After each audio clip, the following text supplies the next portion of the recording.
Então, estamos gravando. Então, como eu dizia, dar as boas-vindas a todas e a todos e começar a falar um pouco desse seminário, né? Quer dizer, a ideia do seminário, que nós vamos trabalhar com 3 categorias, 3 operadores clínicos, né, desse período da obra de Lacan, que é mais para o fim da obra de Lacan. Como eu disse, eu também não sei muito bem em que pé vocês estão com a leitura de Lacan, mas também, como eu disse, que espero que fiquem à vontade para qualquer dúvida, qualquer dificuldade, vocês parem e a gente tente esclarecer o que quer que seja, tá bem? Então, nós estamos trabalhando desde o semestre passado com essa proposta, né, de fazer uma leitura dessa lógica e dessa topologia borromeana em Lacan e pensar a clínica, né? Essa proposta de uma clínica borromeana é mais ou menos essa a ideia, a gente poder pensar a clínica. Não é que, quando eu digo por uma clínica borromeana ou uma clínica borromeana, eu já expliquei isso aqui, mas não custa nada repetir, eu não acho que seja outra clínica psicanalítica. É apenas um tempo de elaboração das formalizações conceituais e dos operadores clínicos que tem a ver com um certo avanço da obra de Lacan. Então, não é uma outra clínica psicanalítica. Eu diria que é uma clínica que introduz uma série de operadores e de problematizações e novas concepções, que é o que a gente está tentando estudar aqui, e que implica um certo avanço da clínica, né, para que a gente possa pensar a clínica. A psicanálise sempre teve uma formalização conceitual da clínica, né, operadores clínicos e conceitos e noções que permitem a gente pensar a clínica, obviamente, desde o inconsciente, pulsão e etc., transferência e etc. E isso avança na história da psicanálise com tantos autores, e nós estamos aqui preocupados como é que isso avançou com Lacan. E então, estamos trabalhando exatamente um momento mais específico da obra de Lacan, que é um momento no qual ele se deparou com uma figura topológica, que é o nó borromeano, que eu pus um videozinho lá para que quem não conhecesse passasse a conhecer, que é essa figura topológica aqui, né? É um nó, 3 dimensões. A gente vai trabalhar muito com ele. E essa figura topológica fez um efeito muito importante na obra de Lacan e na prática psicanalítica. Lacan passou a trabalhar com essa topologia e essa topologia permitiu a Lacan, não só a topologia da cadeia borromeana, mas uma série de avanços que Lacan já vinha fazendo, né? Mas ele encontrou esse nó, essa figura topológica, e isso foi realmente um acontecimento na obra de Lacan, porque mudou, fez algumas interrogações, algumas problematizações que Lacan tentou levar adiante, né? Então, a clínica borromeana nos permite, então, alguns operadores, ou novos operadores, que, obviamente, não excluem os anteriores. Não se trata de como eu disse, não se trata de uma nova clínica que destrói a anterior. Isso não existe em psicanálise, né? É um avanço da clínica. A clínica psicanalítica foi fundada por Freud e permanece analítica desde então. Mas, obviamente, os operadores e a forma como a clínica funciona vai se modificando, vai se alterando. Isso, inclusive, tem a ver com o tempo, né, no qual a gente vive.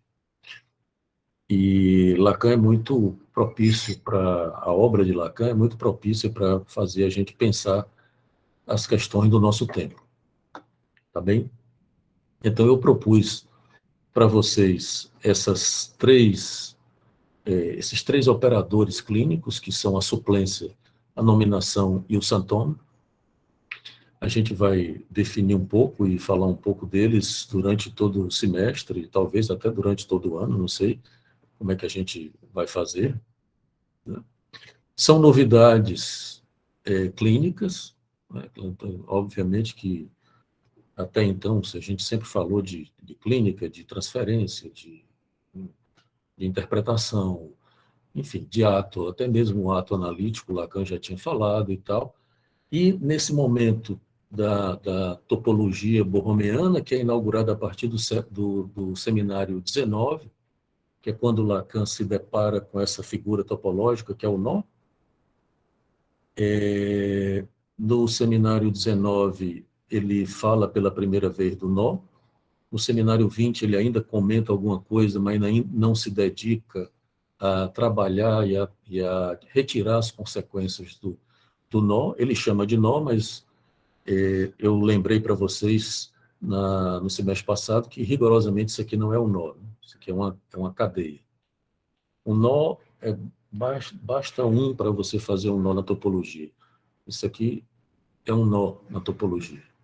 Tá? Então, nós temos, na verdade, uma cadeia, porque são 3 nós.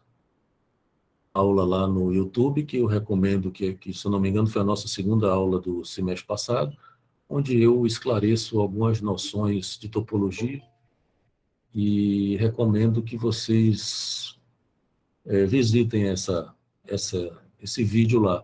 Mas nada impede que a gente possa também esclarecer aqui, tá? Eu estou me referindo aos vídeos, encaminhando vocês para os vídeos, porque eu não vou poder, obviamente, retomar tudo que a gente falou no semestre passado.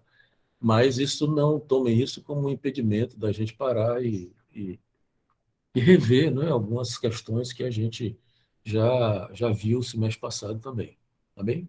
Especialmente para quem está começando, tá? Então, como eu disse, são essas 3 operadores, a suplência, a nominação e o santoma.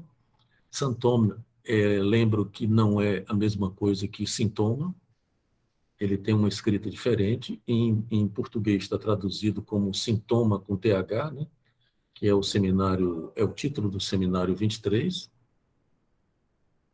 Fica ruim porque quando a gente diz sintoma e sintoma, dá na mesma, né? Quando a gente está falando, não faz diferença, só faz diferença na escrita.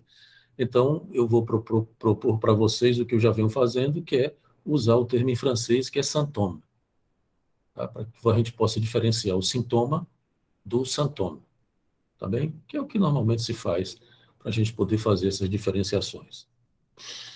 Então, como eu disse, são 3 operadores que são novos na clínica psicanalítica, novos que eu digo assim, foram apresentados e propostos por Lacan nesse período que, como eu disse, começa no seminário 19 e vai daí por diante até os últimos seminários de Lacan, seminário 26 e 27. Todos esses seminários lidam com essa figura da cadeia borromeana. Todos os seminários a partir daí. O 19 e o 20, vocês já leram, quando forem ler, vocês vão ver que ele não trata muito do nó, que na verdade é uma cadeia, né? Esse negócio de a gente chamar nó é um erro, mas vira um vício de linguagem. No 19 e no 20, ele não trata muito com a cadeia borromeana. No 21, ele começa a trabalhar de uma determinada forma, mas o seminário central, vamos dizer assim, de referência desse período, certamente é o seminário 22, cujo título é RSI, que é onde Lacan realmente trabalha e tira uma série de consequências primárias, né, na relação com a cadeia borromeana. A partir daí, ele vai adiante e tira outras consequências, mas o RSI certamente é o seminário referência desse período. É importante, nós não temos esses seminários estabelecidos oficialmente, mas normalmente se tem esses seminários que a gente chama de pirata, né? O RSI, por exemplo, não tem, mas nós temos, se eu não me engano, eu pus no PDF no grupo ou não, alguém, quem tiver aí à mão, quiser colocar, pode colocar. Nem tão pouco, o seminário 21 também não tem, o 19 e o 20 tem, mas o 21, o 22 não tem o 23, né? O 24, 25, 26 e 27 não tem. Mas tem, como eu disse, pirata, né? E tem, não sei quem lê em francês, tem um site em francês que é maravilhoso, que é o site do Staffela, que tem absolutamente tudo do Lacan, mas é em francês, né? Esse é o problema. Mas posso depois colocar o, o endereço do site lá no grupo também, para quem ainda não tem, tá? Então, todos os seminários e os escritos, etc., está tudo lá, só que em francês, tá certo? Enfim, então, essas três novidades, vamos dizer assim, a suplência, a nominação e o santoma, são categorias ou conceitos ou noções que são desse período, são novos. Não se falava disso antes para pensar clínica, por exemplo. Nem pra, não é só para pensar clínica, para pensar estrutura, para pensar o sujeito e etc. Tem uma quarta, que no semestre passado eu também já anunciei para vocês, que é a equivocação. Mas a equivocação eu resolvi deixar para outro momento, ou então falar dela de uma forma assim de passagem, porque também já seria muita coisa. Porque a equivocação implicaria a gente falar em la língua, a noção de la língua, enfim, e tem a ver com a interpretação e etc. Mas vamos falar da equivocação, mesmo que seja pontualmente ou de passagem, mas eu achei que merecia, talvez, quem sabe, no próximo semestre a gente se detém nessa discussão sobre o que é que Lacan chama de equivocação. E a relação disso, por exemplo, com a interpretação, com a intervenção do analista e tal, com a língua e etc. Tá bem? Então, são essas três noções que a gente vai trabalhar, né? Eu queria, vou pedir permissão a quem já está aqui desde o semestre passado e já conhece o nó, por exemplo, já conhece a cadeia, eu vou pedir para vocês 20, 30 minutos para apresentar. Eu não sei, pessoal que está chegando, se já tem uma ideia do que é o nó, se já conhece. Eu vou pedir a permissão de vocês para fazer uma pequena introdução para apresentar o nó, dizer, afinal de contas, o que é o nó, eu errando de novo, o que é a cadeia borromeana, né? Para quem ainda não conhece, tá bem? E é bom porque a gente também pode, quem já viu, pode rever e interrogar algumas coisas, tá bem? Então, o nó é essa, vocês me digam se vocês estão vendo, tá? Porque aqui a telazinha fica muito pequenininha, eu não sei como é que está aparecendo para vocês. O nó é essa figura topológica, não é? Que é composta de três elos, como vocês estão vendo, que ele tem uma característica muito peculiar, que é exatamente isso que encantou Lacan, que é o fato de que eles são inodados de uma maneira tal que, se você tirar qualquer um desses elos, o nó se desfaz, não é? Eu vou tirar um aqui, pode ser qualquer um. Se você tira um, ele se desfaz, né? Todos os três se desfazem. Ele não é, portanto, uma cadeia olímpica. Vocês devem conhecer a cadeia olímpica das Olimpíadas, né? Acabou a Olimpíada teve uma Olimpíada agora, não foi? De inverno. Porque a cadeia olímpica ela tem o que nós chamamos de interpenetração, ou seja, o nó atravessa o outro. Isso aqui, por exemplo, é uma cadeia olímpica, né? Existe uma interpenetração. Curiosamente, não é por acaso que eu estou usando o nome interpenetração, porque Lacan vai achar muito interessante o fato de que no nó borromeano, na cadeia borromeana, não existe propriamente uma interpenetração. Ele é feito da seguinte maneira: você coloca um em cima do outro, não dentro, como eu acabei de fazer no Olímpio, você coloca um em cima do outro, tá? E você vem com o terceiro passando por cima e por baixo. Você passa por cima do que está em cima, por baixo, por cima, por baixo. É muito simples de fazer. Passando por cima, por baixo, por cima e por baixo,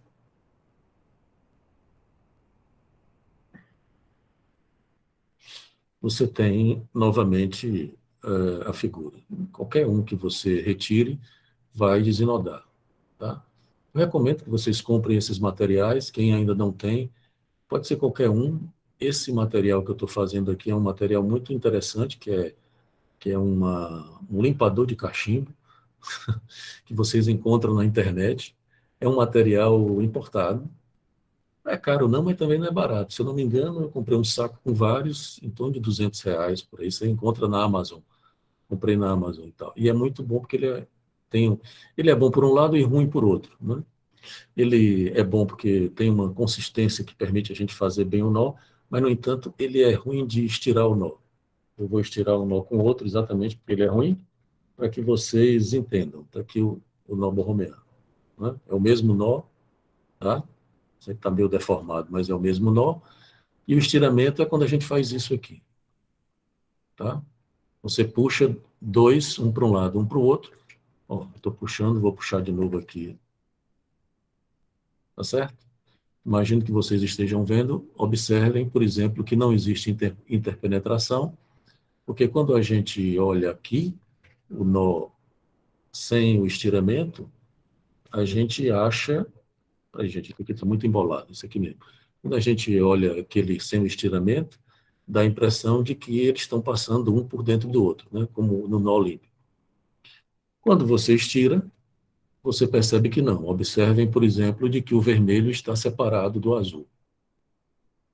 Aliás, eu preciso dizer também para quem está chegando que nós estabelecemos aqui, desde o semestre passado, uma convenção de que o azul é o real, o verde é o imaginário e o vermelho é o simbólico. Tá bem? Pode ser, poderia ser qualquer outra cor, tá, gente? Não tem nenhuma relação de identificação, não. É só, pode ser qualquer um. É porque a gente estabeleceu uma convenção para a gente não se perder e a gente se ver saber o que é que a gente está falando, tá? Então, por exemplo, aqui o azul é o real, o verde é o imaginário e o vermelho é o simbólico, tá? Foi a convenção que nós estabelecemos semestre passado. Se vocês observam, vocês cores meramente ilustrativas, exatamente, Mariana. Não tem nenhuma relação ontológica com o real, o simbólico ou o imaginário, tá? Mas o interessante, o que é? Como eu disse, no estiramento, você percebe que eles não estão inodados rigorosamente. Não estão passando um por dentro do outro. Quer dizer, observem aqui, né? Você dá a impressão de que o vermelho está penetrando o azul, ou o azul o vermelho, né? Se você puxar,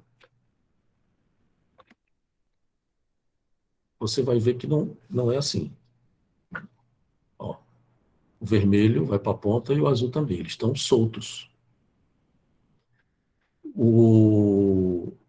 A gente falou aqui de algumas noções de topologia, né? Quer dizer, isso aqui significa que você pode ter uma cadeia, que é uma cadeia assim, né? Rapidamente, tá, gente? Bom, aqui eu tenho dois nós, né? Como eu disse que um elo desse é um nó. Então eu tenho dois nós. Esses dois nós, eles fazem uma cadeia. Só que essa cadeia é uma cadeia trivial, ou seja, elas não estão interpenetradas. Se eu fizer assim, eu tenho uma cadeia olímpica não trivial, tá? Ser trivial significa dizer que não estão interpenetrados. Tá claro? Tá bem? Então, o nó tem essa característica de que eles, apesar de estarem nodados, nó não, a cadeia, né? Apesar de estarem nodados, eles resguardam, as dimensões resguardam uma relação trivial umas com as outras, tá? Não existe interpenetração, porque, como diz Lacan, não há relação sexual. Por isso que eu dizia que não era por acaso que eu estava usando o termo interpenetração. Lacan brinca também no RSI e no seminário, no 21 e no 22. O 21 é o Les Non-Dits, né? Os não tolos vagueiam, que, é, faz uma homofonia com Le Nom de Père, o nome dos pais, os nomes do pai. Então ele brinca dizendo que o real, o um é do simbólico, o dois é do imaginário e o três é do real. Porque o um é o um do simbólico, da identificação. O dois é o par, o um e o outro, do imaginário, como, por exemplo, no caso do amor. E o 3 mostra que não tem relação sexual, porque entre um e outro tem um terceiro no meio, tem um muro, como diz Lacan. Então, é como se o verde estivesse aqui impedindo, o verde, no caso imaginário, mas poderia ser qualquer um, né? Pode ser o simbólico, estivesse impedindo a penetração do verde com o azul. Tá? Não há interpenetração na cadeia borromeana. E isso demonstra para Lacan que a, o famoso axioma de Lacan de que a relação sexual não existe, né? Não existe completude e tal. Tudo bem? Essa figurinha assim encantou Lacan, porque Lacan ficou muito encantado com ela e resolveu trabalhar, porque ele vinha já falando há muito tempo, vocês sabem disso, né, de três registros, que ele chamava de registros, né, que eram o real, o simbólico e o imaginário. Desde o começo, ele sempre falou, desde os primeiros textos, ele sempre falou de real, simbólico e imaginário. E durante a obra dele, ele mexeu e manipulou com esses registros de várias formas, mas sempre o real estava meio que ficando de fora. Tá? O real como impossível, o real como aquilo que não pode ser simbolizado e tal. E a grande vantagem do nó é que o real, ele entra na escritura. Isso que encantou Lacan. Ele trata o real como sendo uma dimensão como as outras. Vou pegar esse aqui que é melhor de visualizar. Tá? E lembre-se que é um momento da obra de Lacan no qual, nesse momento, ele está dando um privilégio à dimensão do real, mesmo que ele esteja também, paradoxalmente, dando uma equivalência às três dimensões. O nó tem a cadeia borromeana tem essa, não é propriamente uma vantagem, mas essa especificidade de demonstrar topologicamente, o demonstrar aqui tem um sentido, por exemplo, que Lacan retira da matemática, né, da demonstração matemática. Só que agora não que ele propriamente abandone a matemática, a escritura matemática, mas ele fica muito mais encantado com a escritura topológica do que com a escritura matemática. Ele até então estava muito encantado com a escritura matemática, né? Eu postei, não sei se vocês viram, eu postei no grupo também um vídeo, né, onde de matemáticos, um vídeo muito bonito, né, onde os matemáticos demonstram como o real é feito de números, né? Como o número você apresenta, você encontra no real. O Lacan já tinha falado nisso com o número de ouro. O número de ouro é uma proporção que você encontra, por exemplo, em várias figuras topológicas da natureza, como numa colmeia ou como numa flor, é uma proporção matemática. E encontrávamos também nos edifícios antigos, enfim, é um número que, se eu não me engano, é 0, 16, 18, alguma coisa. É um número de ouro, chamado número de ouro, que é uma proporção matemática que você pode encontrar nessas figuras geométricas, como é, por exemplo, uma colmeia, né? Na natureza, por exemplo, no real. E Lacan, até então, ele estava sempre buscando essa escritura do real, vamos dizer assim, que ele encontrou inicialmente na lógica e na matemática, especialmente na lógica matemática, e que agora, a partir desse momento que ele encontra essa figura topológica, ele já vem trabalhando com a topologia também, mas outro tipo de topologia, com a topologia das superfícies, desde o seminário 9. Ele trabalha com o toro, com o cross-cap, com a garrafa de Klein, a fita de Möbius, enfim, uma série de outras figuras topológicas que ele já vinha trabalhando, mas no momento em que exatamente, ele encontra isso aqui, ele fica absolutamente encantado, né? E ele vai, então, dar uma prioridade, ele vai dizer que isso aqui equivale a uma escritura do real, por isso que ele diz que o real é 3. E não 2. O 3 é do real. Aliás, o seminário, o RSI, que ele começa falando disso, né, do 1, 2, 3, e no fim do seminário RSI, ele diz que o próximo seminário do ano seguinte seria o 4, 5, 6. Mas, curiosamente, terminou não sendo, porque no meio do caminho o Lacan se interessou pelo Joyce, o escritor, né, o James Joyce, e fez um seminário sobre o Joyce. Rigorosamente é um seminário sobre o Santome, mas um seminário que Lacan estava encantado com o Joyce. A gente vai falar do Joyce também. E ele faz, então, o seminário 23, que se intitula o Santome, que é um seminário sobre o Joyce. Tá?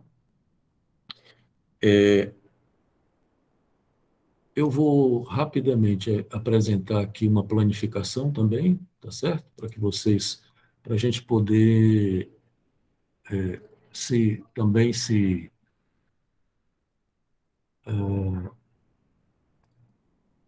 entender melhor. Ué, está abrindo.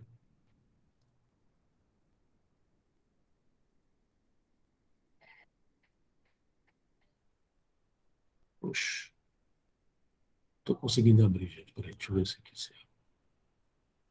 Não, não abriu. Não, esse aqui é muito complicado. Porque o que eu queria abrir, eu não estou conseguindo abrir. Desculpem, deem 2 minutos aí. Ver se esse aqui abre. Bom, tudo bem. Vou apresentar esse aqui para vocês, tá?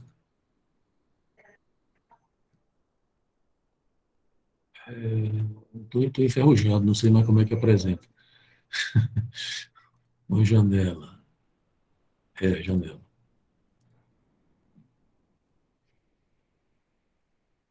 Me digam aí se está aparecendo, porque quando apresenta para mim, eu saio da sala. Não consigo ver se está. Estão vendo aí? Sim. Sim, tá aparecendo. Deixa eu Tá bom. aumentar um pouco para. Pronto. Uhum, dá para ver. Ah, ok.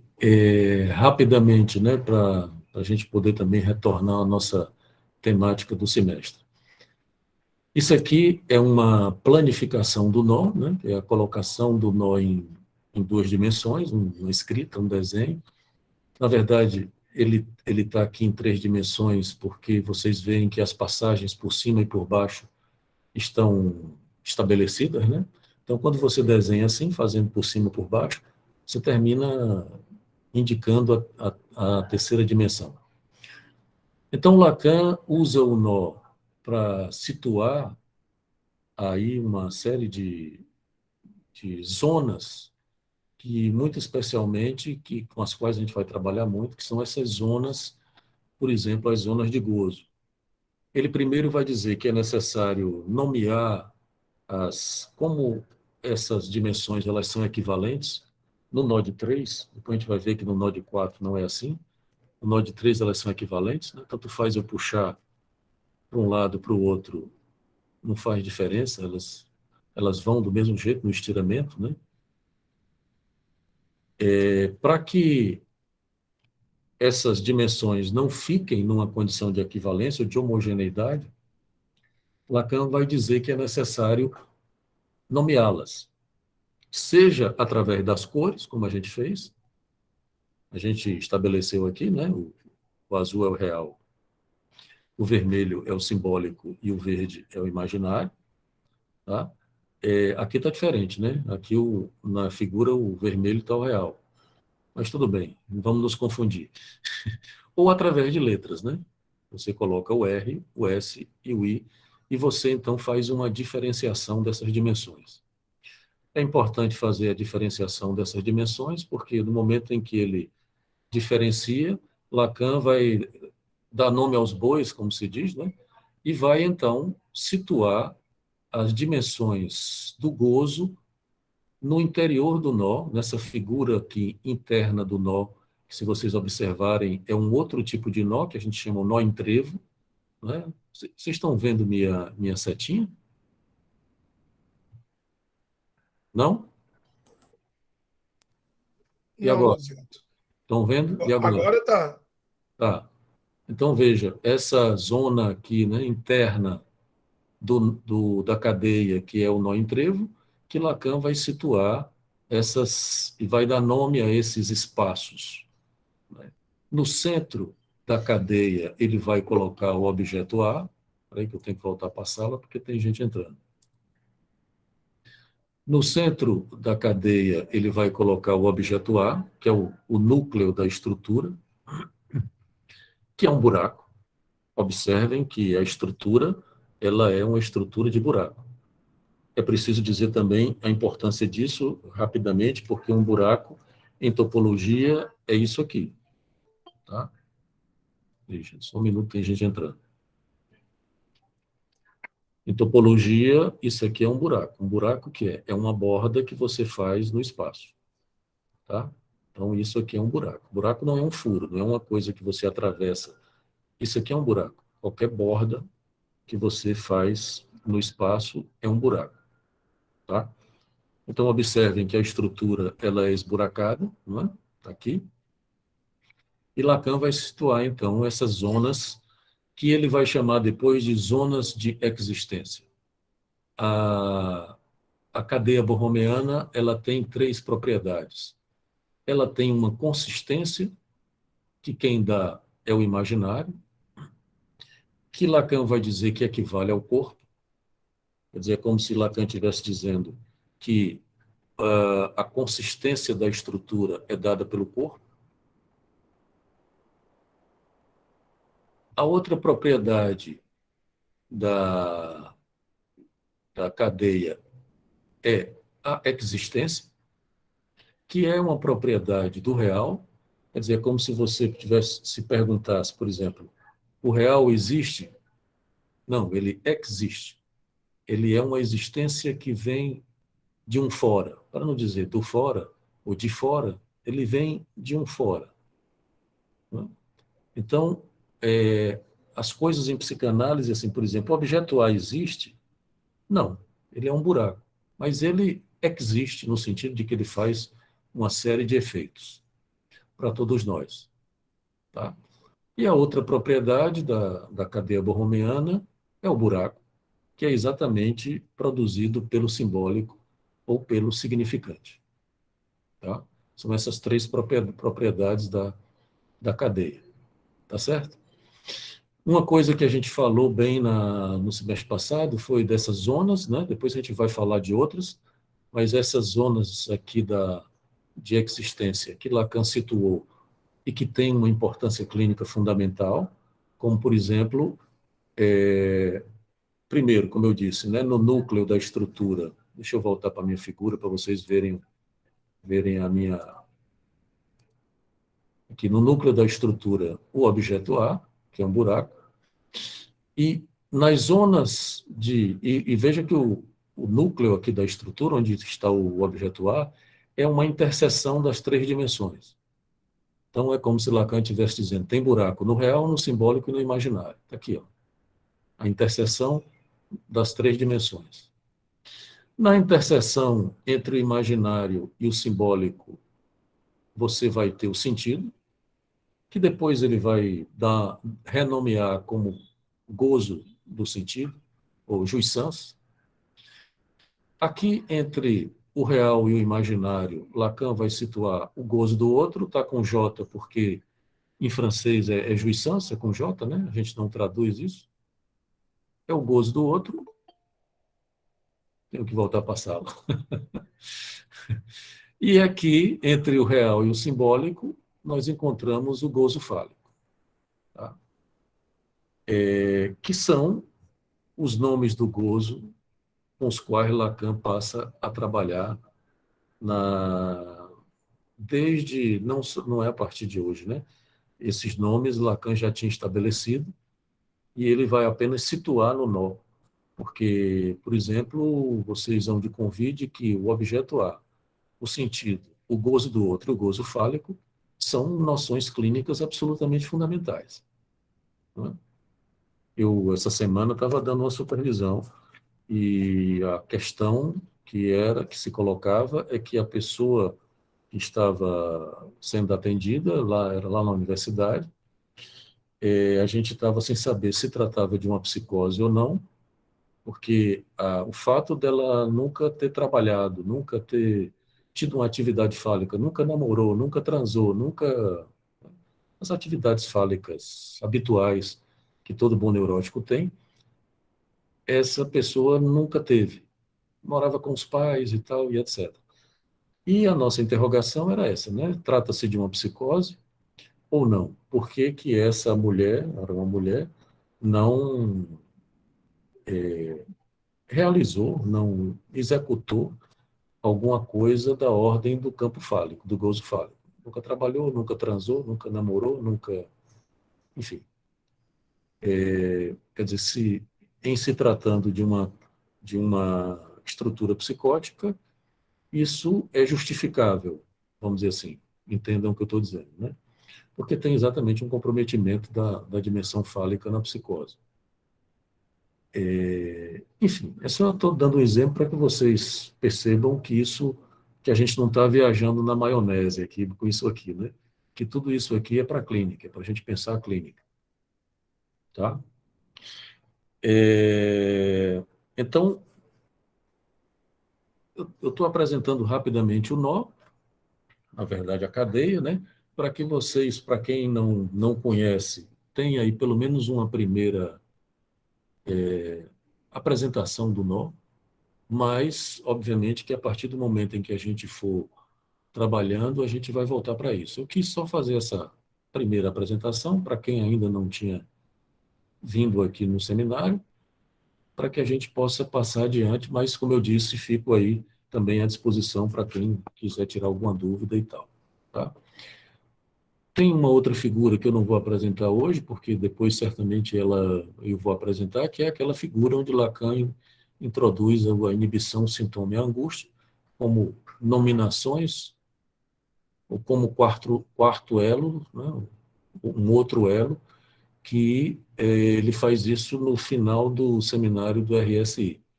Ele recupera a trilogia freudiana da inibição, sintoma e angústia e vai situar aqui.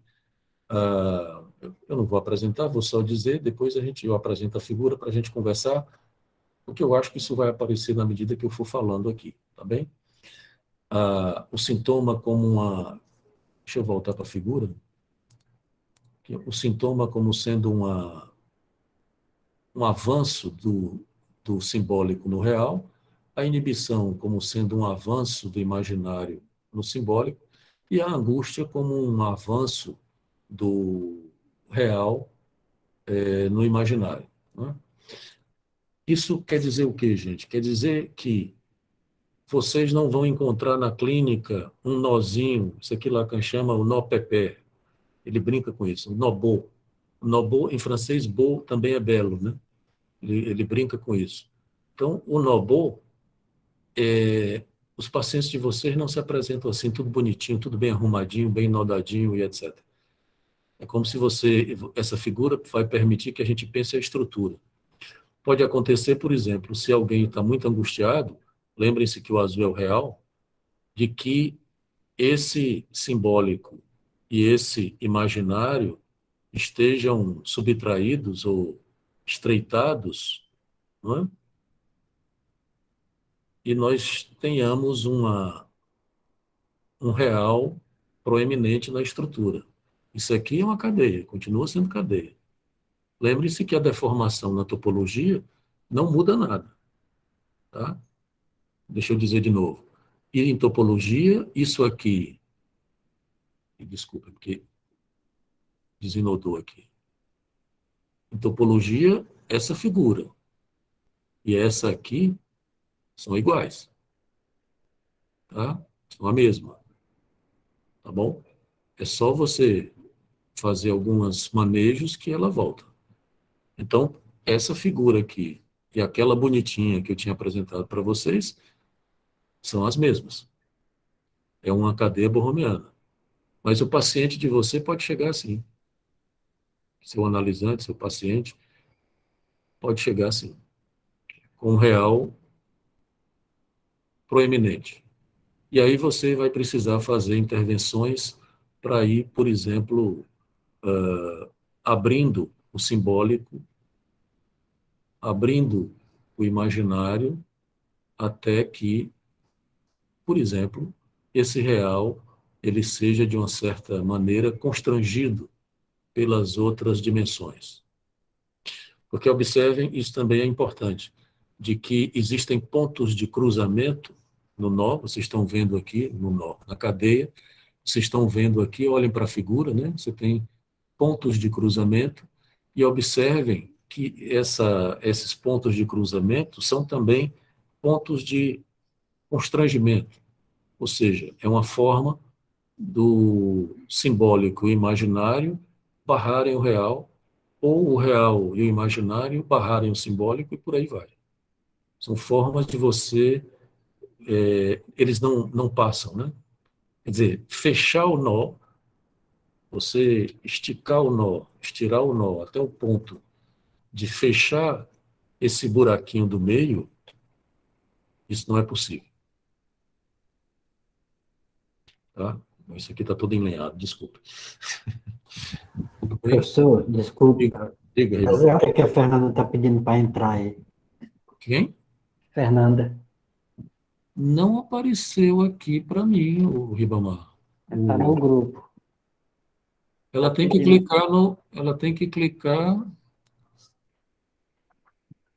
Ela e diga mandou a umas, ela, ela mandou umas mensagens aqui dizendo que está pedindo para ser aceita. pois é, mas não está aparecendo aqui para mim. Diga a ela que tente entrar de novo aí. Não, porque eu só posso autorizar se aparece para mim aqui, mas não está aparecendo. Ela mandou uma foto aqui dizendo, está escrito aqui do lado, só um momento. Manda uma mensagem para ela entrar de novo. Diga a ela que mudou, viu? O, o, o link. Ah, está dizendo que conseguiu. Deixa eu ver. Não. Clica novamente por esse link. Tá, eu vou falar para ela. Ué? Diga a ela que o link está na descrição, ou eu coloquei também um pouco acima no grupo. Que ela clique lá para ver se. Marquei o link no grupo para ela ver. Compartilhar com ela aqui. Eu mandei. Ela não conseguiu, não. Vou mandar de novo. Estranho, né? Será que não é problema? Pode ser algum problema do computador dela, mas que não está aparecendo aqui para mim. Explica para ela, por favor, Ribamar, que não está aparecendo para mim aqui na sala. Por isso que eu não estou autorizando. Tá ok. Bom, enquanto isso, vamos adiante até a Fernanda entrar. Tá? Bom, tudo bem até aí? Alguma dúvida? Alguma questão? Bom, então, Leonardo, oi, Juliana. desculpa, a Fernanda está aqui na clínica do meu lado e ela disse que tentou entrar, mas que agora ela vai precisar resolver outra coisa e não vai conseguir hoje. Aí ela disse que depois assiste, né? Porque está sendo gravado. Tá. E Ela explica para ela. agradeceu aí, agradeceu o empenho, mas disse que acabou lembrando que tinha que resolver alguma coisa e até parou mesmo de tentar solicitar É estranho. Você a explica entrada na para ela sala. que não estava aparecendo para mim aqui o pedido dela de entrada, não sei por quê, tá? Aham. Foi, eu avisei aqui pra ela. Aí ela explicou, não, aí agora eu já desliguei aqui. Mas eu explico. Aí ela disse que vai assistir a gravação depois. Tá bom, ok. Bom, e então eu queria então falar rapidamente dessas os três operadores clínicos com os quais a gente vai trabalhar. Eu vou tentar falar deles hoje, muito provavelmente de maneira um pouco mais rápida, mas não se preocupem porque nós vamos retornar de uma forma mais detida, né? Bom, o primeiro é a noção de suplência. Eu acho que, como eu disse num texto que eu mandei para vocês de apresentação do seminário, eu considero a suplência uma lógica que não é só uma lógica borromeana, porque Lacan já tinha falado disso antes, de suplência, né? Mas A noção de suplência eu acho muito importante porque ela diz respeito à própria concepção de estrutura em psicanálise e muito especialmente nessa concepção de estrutura borromeana, na cadeia borromeana. Observem que no meio da estrutura tem um buraco. Esse buraco Lacan chama de traumatismo. Eu já disse para vocês que no semestre passado, vou repetir um pouco agora, que em francês o traumatismo um jogo, né, homofônico que Lacan faz com trou, que é buraco em francês, e traumatismo, né, traumatismo. Então ele escreve traumatismo com trou, que é buraco. Então toda estrutura é traumatizada, para usarmos a transliteração, aqui uma transliteração, né, para o Lacan. Portanto, e aí é uma leitura minha, tá? Talvez vocês encontrem outras pessoas, outras formas de ler isso aí, ou discordantes ou concordantes. Para mim, as coisas se apresentam assim, de que a estrutura gira em torno de um buraco, de um traumatismo. É como se você dissesse de que é o traumatismo que funda a estrutura e que, a partir daí, a estrutura vai se expandindo. Ela, primeiro, é um trisquel, que é esse... Eu não sei se seria bom apresentar, não vou apresentar, não. O trisquel é só esse nozinho aqui, interior, interno.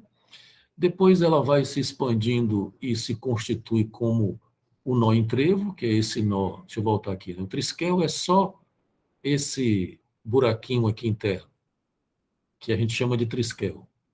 Então, o traumatismo faz esse buraco. Se vocês observarem, está um pouco marcado com a cor um pouco mais forte. Se vocês observarem, né, o azul, o verde e o vermelho, pois bem, esse que está marcado com a cor mais forte é o trisquel. Tá? Depois do trisquel, ele se amplia e se torna um nó em trevo, que é esse interno aqui, onde estão as zonas de gozo, e as zonas de existência, até que depois ela se constitui como uma cadeia borromeana. Pelo menos é uma forma que eu tento entender. Eu não tenho a pretensão de que seja realmente assim ou de que isso esteja propriamente correto, porque não se trata de estar correto, mas de uma possibilidade de pensar a estrutura. Quer dizer, a estrutura é uma tentativa de fazer uma suplência ao traumatismo. Pelo menos é como eu entendo. No semestre passado, eu disse uma coisa para vocês, de que, usando a frase freudiana de que os neuróticos são indestrutíveis, não sei se vocês lembram dessa frase do Freud, eu vou dizer a mesma coisa de outra maneira, ou fazendo a minha leitura, vamos dizer assim, de que o sujeito ele é indestrutível no sentido de que ele sempre consegue ou tenta fazer uma suplência. Ele faz qualquer coisa, inibição, sintoma e angústia, suplência, nominação, santome, para poder não ser atacado por essa ameaça de desenodamento. Porque aí é como se você imaginasse de que haveria a possibilidade, isso é uma polêmica, tá? Depois eu vou explicar a polêmica, de que, por exemplo, o Lacan, inclusive, falou disso de várias formas. Inicialmente, ele aceitou a ideia de um desenodamento. No seminário 21, por exemplo, ele vai dizer que a psicose é um desenodamento, que é exatamente isso aqui, ó. Um elo se solta e aí os outros se separam, tá? No seminário 21, ele diz isso. A partir do 22, ele já não aceita, ou já não diz mais assim. Até porque no 21 também, a cadeia borromeana era uma cadeia só para a psicose. A cadeia do neurótico era a cadeia olímpica, no 21. O 22 já não é. O 22 já é a cadeia borromeana para todo mundo, tá? Mas, por exemplo, essa ideia de desinodamento, ela é uma grande polêmica até hoje. Tem gente que aceita, tem gente que não aceita. Tem gente que diz que não é possível desinodar, porque não é possível você desfazer, por exemplo, exatamente esse miolozinho do buraco do triskel, né, que é o buraco do objeto A. E tem gente que aceita um desinodamento pontual para que seja imediatamente reinodado, tá? De todo modo, é como se você dissesse assim: o desinodamento é uma catástrofe. Não existe, por exemplo, a posição, por exemplo, de não aceitação do desinodamento, que é, por exemplo, a posição de Aurélio Souza, que é um psicanalista baiano, que foi nosso mestre aqui e que trabalha muito com topologia, é de que ele diz isso, de que não é possível desinodar. Se você desinoda isso aqui, você tem o animal, você tem o bicho, né, o macaco, o cachorro e etc. O parletre, que é o falacê, que somos nós. O falacê, ele inevitavelmente está em 3 dimensões, o real, simbólico e imaginário. Tá? Então, se desinoda ou não desinoda, é uma polêmica, tá, que nós vamos ter que tomar uma posição com isso. Mas, de todo modo, é importante que vocês saibam que é uma polêmica. Não está estabelecido, de uma vez por todas, de que não desinoda ou que desinoda, teoricamente falando. Porque você tem figuras, por exemplo, como Aurélio, que eu respeito muito e que acompanho o ensino dele há sei lá quantos anos, né, perdi as contas.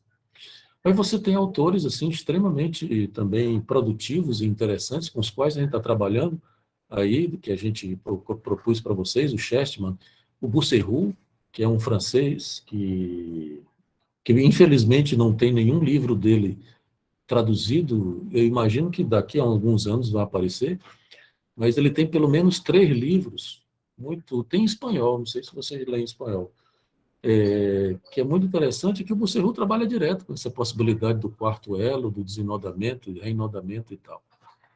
Então, não é uma coisa simples e propriamente estabelecida. Tá? De todo modo, por enquanto, o que eu queria dizer para vocês é o seguinte, é que o desinodamento, se ele existe ou não, isso não está estabelecido. Mas eu vou propor para vocês que nós tratemos o desinodamento como uma ameaça. Ou seja, pelo menos é como eu consigo entender e consigo trabalhar. O desinodamento é uma ameaça traumática, de destruição, de devastação do sujeito. E, portanto, se ele é uma ameaça que vem do real, porque o desinodamento é o real do nó, né? Se você desinoda, ele se destrói.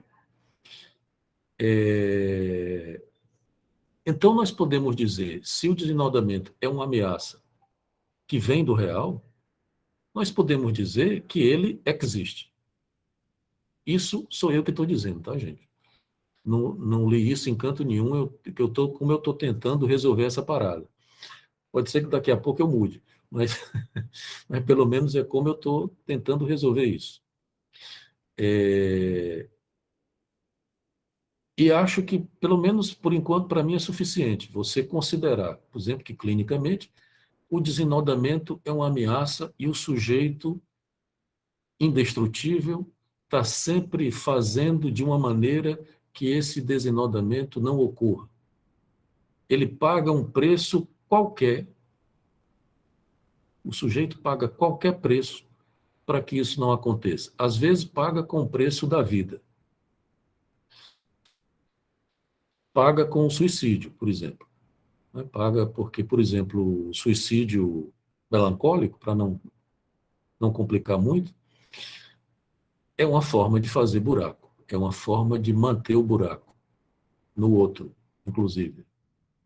Então, é assim que eu entendo, clinicamente, inclusive, essa lógica borromeana e essa ameaça de desinodamento. Nós fazemos, eu vou dizer de forma rasteira, nós fazemos o diabo para manter isso aqui inodado. inclusive, que é exatamente isso que a gente vai trabalhar. As nominações, as suplências, os sintomas, são formas de inodar isso aqui, são formas de inodamento. Tá?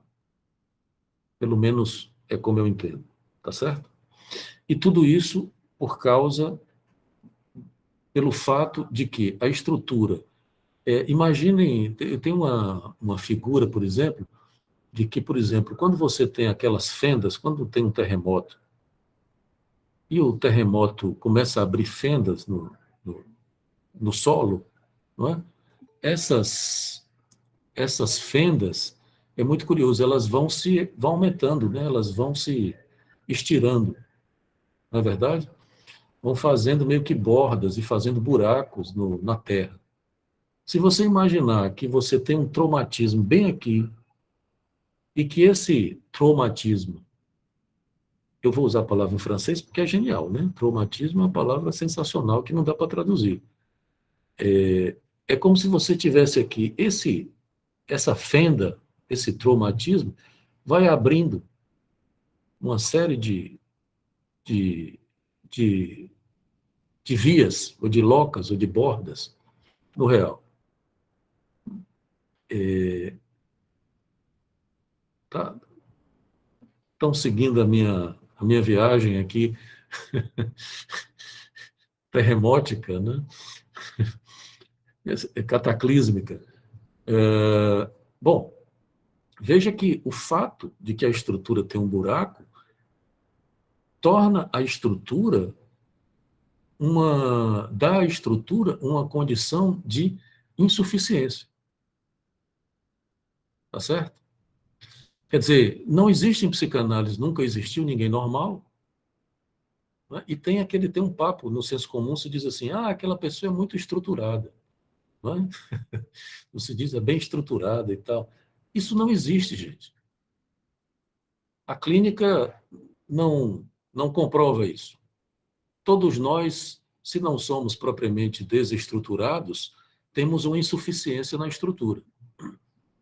Temos um buraco na estrutura.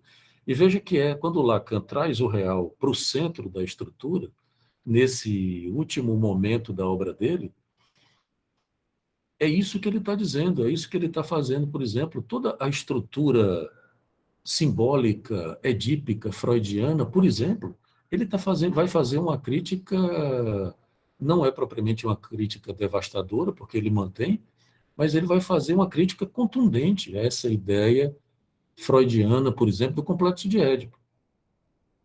Tá? Quer dizer, uma coisa que daria ao sujeito alguma estrutura, essa estrutura ela é sempre insuficiente. Por exemplo, a história de que a figura do pai, o nome do pai, de que como o nome do pai sustentaria a estrutura, que era, como o próprio Lacan, o Freud já tinha dito isso da maneira dele, a lei paterna e tal, e o Lacan também, no momento anterior da obra dele, vai dizer coisa parecida. De que o nome do pai e o falo são os dois parafusos da estrutura, vamos dizer assim, que sustentam a estrutura. Que se você soltar um, solta o outro. Lembrem-se do seminário 3 sobre a psicose, que Lacan vai falar da foraclusão do nome do pai.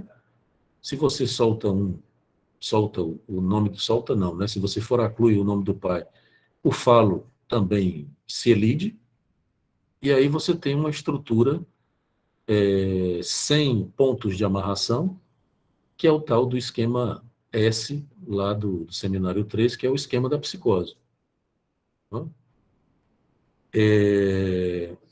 Pois bem, nós estamos diante de uma estrutura que não tem amarração.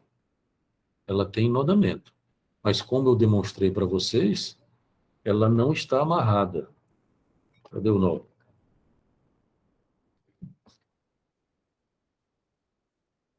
Ela não está amarrada.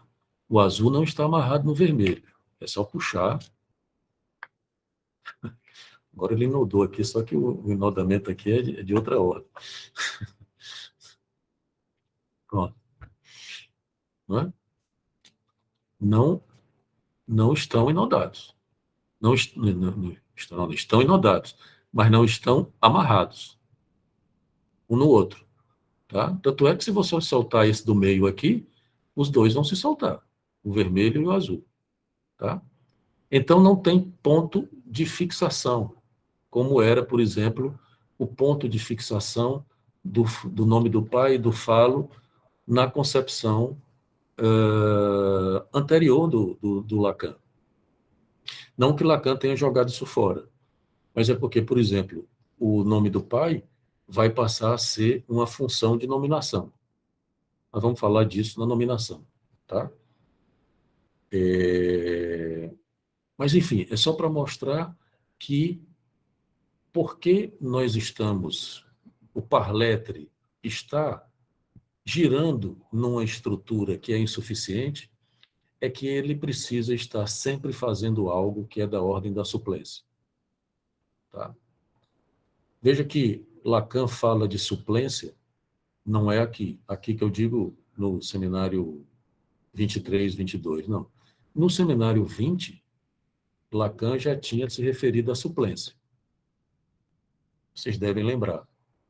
O seminário 20, que é o seminário da sexuação, dos matemas da sexuação, sobre o gozo feminino, ele tem uma famosa frase onde ele diz que o amor vem em suplência à relação sexual. Ele já tinha dito que a relação sexual não existe, e aí, no seminário 20, ele profere essa famosa frase, e que o amor vem em suplência à relação sexual. O que é que ele quer dizer com isso? De que como não existe dois, né? Não existe o dois, não existe o dois que faz um, não existe complementaridade sexual, não existe fusão de corpos. Existem várias formas de a gente dizer por que não existe relação sexual, né? Não existe um, ninguém faz um, são sempre dois ou três, né? Não existe fusão de corpos, tem um buraco no universo, a linguagem tem um buraco, a linguagem impede o gozo, você não consegue gozar tudo, enfim, uma enormidade de possibilidades simbólicas, imaginárias e reais para a gente dizer da impossibilidade da relação sexual. Então veja que é muito interessante essa tese do Lacan, que eu digo que é uma segunda teoria do amor, né? Porque a primeira teoria do amor está lá no narcisismo do Freud. A primeira teoria do amor, em psicanálise, vamos dizer assim, está, pelo menos onde eu situo, está no narcisismo do Freud, e em outros textos do Freud também. Mas é a primeira concepção onde o Freud vai definir o amor como fundamentalmente narcísico, né? Como uma ilusão, enfim. A ilusão no sentido freudiano, de que não é um erro, né? É algo produzido pelo desejo. A ilusão em Freud não é um erro, não é um equívoco propriamente. É uma coisa que o sujeito deseja tanto que ele termina acreditando. Então, o amor tem essa primeira tese do amor, que é o amor narcísico, que está em Freud, e tem uma segunda teoria na psicanálise, vamos dizer assim, que eu considero pelo menos, que é exatamente no seminário 20, quando Lacan vai dar essa definição, que para mim é uma segunda teoria do amor. Não que o amor deixe de ser narcísico, mas ele vai funcionar como uma suplência ao desencontro. É porque, quando se diz que a relação sexual não existe, quer dizer o quê? Que não há encontro possível, não há fusão, não há interpenetração. Que é isso aqui.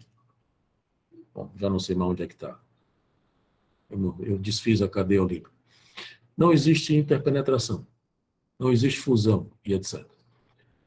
Quer dizer, é muito interessante isso, porque é como se, no momento, o amor para Lacan passa a ser, normalmente se concebe o amor, se define o amor como sendo o efeito de um encontro. Pois bem, o Lacan está definindo como sendo o efeito de um desencontro. O amor vem em suplência ao desencontro. Então, ele faz suplência. Ele permite, por exemplo, que a gente se inode. uns com os outros, né? O que não é verdade, é uma brincadeira minha, que a gente não inoda uns com os outros. Mas você faz laço. E isso permite uma suplência, apesar da insuficiência estrutural de cada um. Tá certo? Então, a suplência é uma, como eu disse, é uma correção, é uma tentativa de fazer uma reparação na estrutura. E a suplência, ela tem uma relação direta com a noção, uma outra noção também que vem a reboque da noção de suplência, ou a noção de suplência vem a reboque da noção dessa outra noção, que é a noção de lapso. Nós já falamos um pouco disso no semestre passado, o lapso do nó. O que é um lapso do nó? O Lacan vai dizer que essa brincadeira aqui de você passar por cima por cima e por baixo, você tem que seguir essa regra para ser borromeano. Para ser borromeano na cadeia, você tem que seguir essa regra. Você passa por cima do que está em cima e por baixo do que está embaixo. Se você não seguir essa ortografia do nó, se você, ao invés de passar por cima, passar por baixo, você comete o que o Lacan chama de um lapso do nó. E isso tem consequências para a estrutura. Tá? Eu disse para vocês, não vou falar disso agora, porque senão demoraria muito, mas eu disse para vocês que não existe esse nozinho pepé. Diga, Luiz. Boa noite, pessoal. Leonardo, Luiz, então isso quer dizer, assim, do ponto de vista estrutural, o RSI é um nó de 3, né? Que remete a uma situação ideal, hipotética, sim, e que nenhum sujeito tem o SRI. Tem, mas tem sempre, no mínimo, o quarto elo. Porque o quarto elo remete a uma espécie de sintoma, né? Em que faz com que enode como um quarto, como um nó de 4, e por que não dizer também um nó de 5, um nó de 6, etc. Porque essa situação de que só tem os 3 é uma situação perfeita de um sujeito perfeito, vamos dizer assim. Um sujeito que não tem lapso, um sujeito que não sim. erra, né? Como eu disse, o nó pepé, ele rigorosamente não existe. Uhum. Agora, você tem que considerar só uma discordância com relação ao que você falou, Luiz, é que o parletre, ele inevitavelmente está em 3 dimensões, real, simbólico e imaginário. Tá? Não é que ele não tenha o real, simbólico e imaginário, o que ele não tem é o enodamento perfeito, Sim, que é o sim. enodamento do nó pepé, que é Uhum. o nó bolo. Porque sempre tem um lapso, entende? Sim, Depois a gente sim, vai ver, por exemplo, que existe uma discussão também sobre onde são esses lapsos e quais são as consequências, porque, por exemplo, nós não podemos fazer lapso. Aurélio, por exemplo, sugere que não é possível o laço nessa parte interna do nó, que é onde tem o triskel. sim. Aonde nasce toda a estrutura, que É, você falou no início da aula, que a exato. estrutura nasce daí, e a realidade psíquica, ela só é, digamos assim, ela só passa a existir quando essas três dimensões, real, simbólico e imaginário, se completam. Então, a partir daí, desse momento em que há o SRI, vamos dizer assim, aí existe uma realidade psíquica a partir daí. E a partir daí, a realidade psíquica, ela é defeituosa, ela erra o tempo todo. Por isso é que se exige um quarto, um quinto, um sexto elo. Seria mais ou menos isso a ideia? Não, veja bem, tem só uma questão aí que talvez depois a gente possa retomar, que é a ideia de realidade psíquica, que é uma noção freudiana, que Uhum. Lacan faz uma crítica. O Lacan vai dizer que o Freud, no RSI, o seminário 22, o Lacan diz, por exemplo, de que o Freud ele tinha o real, o simbólico e o imaginário, mas ele tinha os 3 sobrepostos, como é no nó de 4. Não é? Ele tinha assim, ao invés de ser inodado, ele tinha um em cima do outro. empilhados. Mas quando eu falo em realidade psíquica, seria a realidade psíquica em Lacan, não? Ele não Pois seria necessário que tivesse o nó de 3, a realidade psíquica nasce a partir do nó de 3? não, veja bem, Lacan não vai trabalhar com a noção de realidade psíquica, a não ser no momento em que ele faz essa crítica a Freud, tá? Porque, por exemplo, o real não é realidade, entende? Então, o que ele vai dizer em Freud, por exemplo, é que Freud tinha os 3 empilhados e precisou de um quarto, que aí foi a realidade psíquica ou o complexo de Édipo, para poder inodar os 3, porque os 3 estavam soltos, estavam só empilhados. E Então, por a isso, realidade psíquica é um lápis? não, a realidade psíquica é um quarto elo, que aí é Sim. onde entra a polêmica, né? Lacan, Aham. no RSI, por exemplo, ele faz uma crítica. O Lacan estava trabalhando com o nó de 3, que é esse Sim. aqui bonitinho que eu estou apresentando para vocês. E ele faz uma crítica a Freud, dizendo que Freud precisou de um quarto elo para poder fazer o enodamento dos 3. Nesse momento, o Lacan está fazendo uma crítica ao nó de 4. Né? A suposição, a necessidade de ter um quarto elo para inodar os 3. Ele estava promovendo o nó de 3. Para ele era suficiente. Sim. Tá? Do meio para o fim do seminário, especialmente no fim, ele muda um pouco a posição dele, porque ele começa a propor uma quarta possibilidade, que é exatamente o inibição, sintoma e angústia. Ele vai considerar como sendo possibilidade de ser um quarto elo, fazer um quarto elo no inodamento. Ele vai chamar de nominações, né? A inibição, sintoma e angústia seriam nominações. A inibição, uma nominação do imaginário. O sintoma, uma nominação do simbólico. E a angústia, uma nominação do real.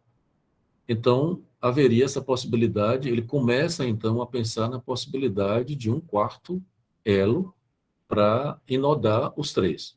O problema do quarto elo, que é daí toda a polêmica, que do mesmo jeito que, da mesma forma que o desinodamento, se precisa de um quarto anel ou não, também é uma polêmica. Isso também não está tranquilo, não está estabelecido, porque alguns autores não aceitam, por exemplo, porque exatamente para você fazer um quarto, ou você fazer um anel de 4, você precisa desinodar os 3.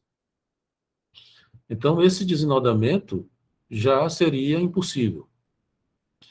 Mas, enfim, isso também é uma polêmica que não vale a pena a gente se deter nela agora. A gente vai voltar a ela, mas, no momento, eu vou recomendar que a gente adie um pouco essa discussão. Mas, de todo modo,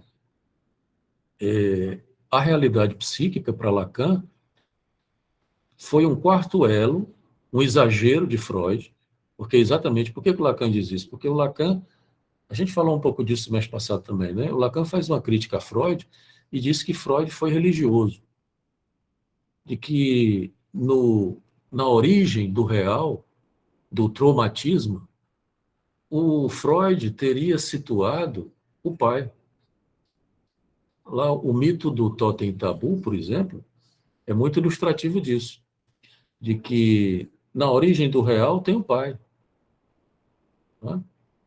E Lacan vai dizer que, por isso, Freud não lidou com o real, ele precisou exatamente do Édipo e da realidade psíquica para poder nominar o real. Entende? Porque se você pensar bem em Freud, o Édipo é exatamente o que inoda o real simbólico e imaginário. É aquilo que dá consistência, que dá um inodamento a essas 3 dimensões. Então, o Lacan faz uma crítica à realidade psíquica em Freud no RSI. Tá? Então, ele... Tá, o João Eduardo está dizendo que vai sair. Boa noite. Boa noite. Enfim, então, não recomendo que você pense em Lacan, ou com Lacan, através da realidade psíquica. Tá? Porque isso aqui, inodado, não é realidade psíquica. Isso aqui é o real. É uma escritura da estrutura. É uma escritura do real. Tá? a realidade psíquica, ela é fundamentalmente, até porque a realidade, ela é fundamentalmente simbólica e imaginária. Tá?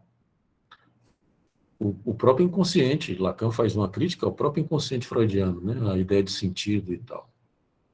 A gente vai ver aqui, por exemplo, na figurinha, se vocês olharem, o sentido, ele está fora da dimensão real. Ele existe ao real. Não tem sentido no real. E veja que isso é importante para a clínica e para Lacan é fundamental para você, por exemplo, trabalhar clinicamente. Tchau, tchau, Larissa. Com os seus analisantes. Isso é muito fundamental. Não é? Porque você tem que considerar, por exemplo, que o que o analisante fala, ele fala a partir do real. Você veja que a análise não é uma prática que produz sentidos, não é que ela não produz, entendeu? Mas que não é para produzir propriamente sentidos. Mas, pelo contrário, você faz um tipo de esvaziamento dos sentidos. Um tipo, inclusive, de foraclusão do sentido. Tá? Depois a gente vai chegar a isso, tá certo? Me permita, então, só lembrar vocês o que é um lapso. Vou lembrar para vocês, a gente falou um pouco na vez passada, e que foi o lapso do Joyce. Não é? O Lacan vai dizer no seminário 23, ele vai apresentar pelo menos 2 nós para o Joyce. Vai ser que ele vai fazer assim, ele vai dizer que o Joyce ele faz um lapso entre, vocês estão vendo aqui, né? O real e o simbólico é o azul e o verde. Então vejam que o azul está por cima do vermelho. Não sei se vocês estão, não sei se dá para ver, né? Aqui, né? Bom, um está por cima, outro está por baixo, tá certo? E aí o Lacan vai dizer que o Joyce faz um lapso. Eu vou mostrar para vocês como é que se faz um lapso, tá? Vejam aqui. O vermelho está aqui, no caso, por baixo, né? Está dando para ver, né? Ele está por baixo. Ao invés de passar por baixo, você passa por cima, tá? Isso é um lapso. É um lapso na ortografia do nó. O que é que acontece? A consequência qual é? Para o Joyce, inclusive, é que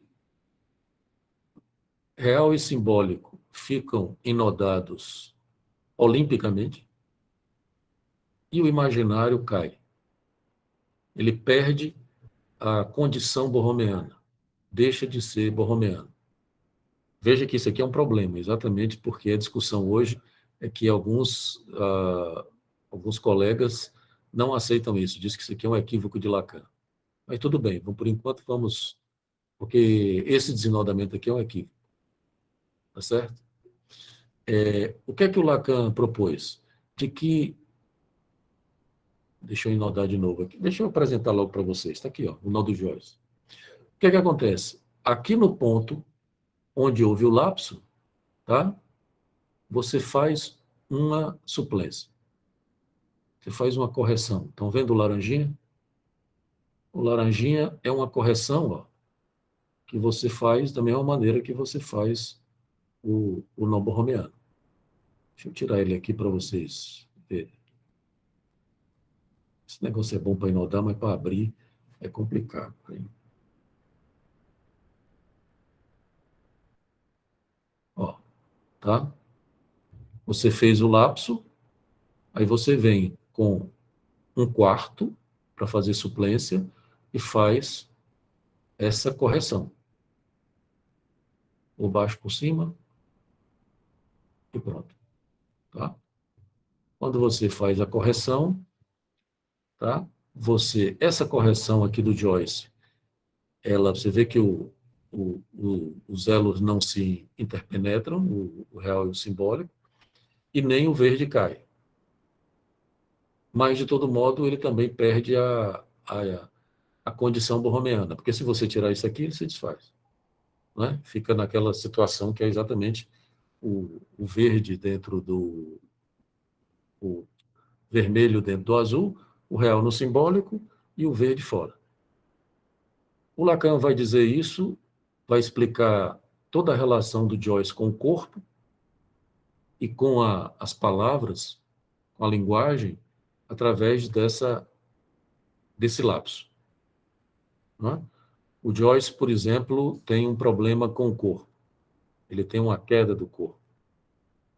Tem toda uma discussão que Lacan faz quando ele leva uma surra, o Joyce, e ele diz que lá no retrato do artista, quando jovem, do livro do Joyce, que ele descreve a surra, e aí ele diz que não sentiu nada, que ficou com muita raiva inicialmente, mas depois não sentiu nada, e aí era como se o corpo dele tivesse caído como uma casca. A casca caindo. Né? E ele fica, então, com o real e o simbólico inodados, e o Lacan vai dizer que é por isso que o Joyce padecia de vamos dizer assim, um sintoma psicótico, que são as palavras impostas. As palavras impostas é uma coisa que é muito comum na psicose, que é exatamente essa ideia de que as palavras se impõem a mim, né? Uma voz, uma palavra e tal se impõe. Curiosamente, a filha do Joyce, que era esquizofrênica, dizia que era a Lucy, se eu não me engano, era a Lucy, dizia que era telepata. E o Joyce acreditava, que era curioso. Né? Porque o telepata é isso, são vozes que se impõem, né? Veja que, sim, guardando as devidas proporções, até para a gente terminar, que já são 10 horas, depois a gente retoma, pelo menos da suplência a gente conseguiu falar. Se vocês forem pensar, guardando as devidas proporções, toda palavra é imposta. A linguagem é sempre imposta. Você pode, isso não é muito comum, mas não é incomum, você encontrar pacientes, essa semana eu escutei isso na minha clínica, que dizia que estava diante de num prédio, numa determinada altura, e passou pela cabeça dele se jogar. Imagino que vocês já tenham passado por essa experiência também. Se impõe uma palavra, né, uma voz que faz com que o sujeito passe pela cabeça dele querer se jogar. Rigorosamente, toda palavra é imposta. A gente precisa fazer um esvaziamento dessas palavras, né, que é um esvaziamento de sentido. Porque senão você fica paranoico, né, como o esquizofrênico, como ficou a filha do Joyce. Tá? Enfim, então, para concluir, né, a suplência é isso aqui, é uma correção do lapso. Depois, a gente vai ver, por exemplo, a gente vai talvez desenvolver um pouco mais essa discussão sobre a suplência, e a gente vai ver que existem lapsos, né, dependendo de onde ocorra o lapso, se é entre o simbólico e o imaginário, ou entre o simbólico, ou se é entre o simbólico e o real, como é o caso do lapso do Joyce, ou se é entre o simbólico e o imaginário, ou entre o imaginário e o real, isso tem uma consequência clínica diferenciada. Né? E, bom, eu acho que a gente pode concluir aqui hoje, né? Já são 10 horas.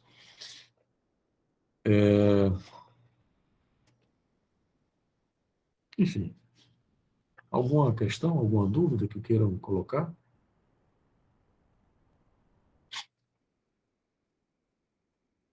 Professor, boa noite. Boa noite. Eu perdi o iniciozinho, eu queria saber quando que você vai colocar no seu canal, quando vai estar disponível, a partir de quando eu assistir o início. O vídeo de hoje, eu acho que a partir de amanhã, Ah, tá ótimo. eu acho que quando eles... Porque eu recebo o vídeo, ele demora um pouquinho para compor o vídeo, né? Assim que ele tiver composto no meu Drive, eu ponho lá no meu canal lá no YouTube, tá bom? Tá, obrigada. E como eu disse, quem quiser pode assistir as 8 aulas que a gente teve semestre passado, onde a gente já discutiu algumas questões a esse respeito. Tá bem? Deixa eu parar a gravação. Ok, gente, é isso então. Tchau para vocês.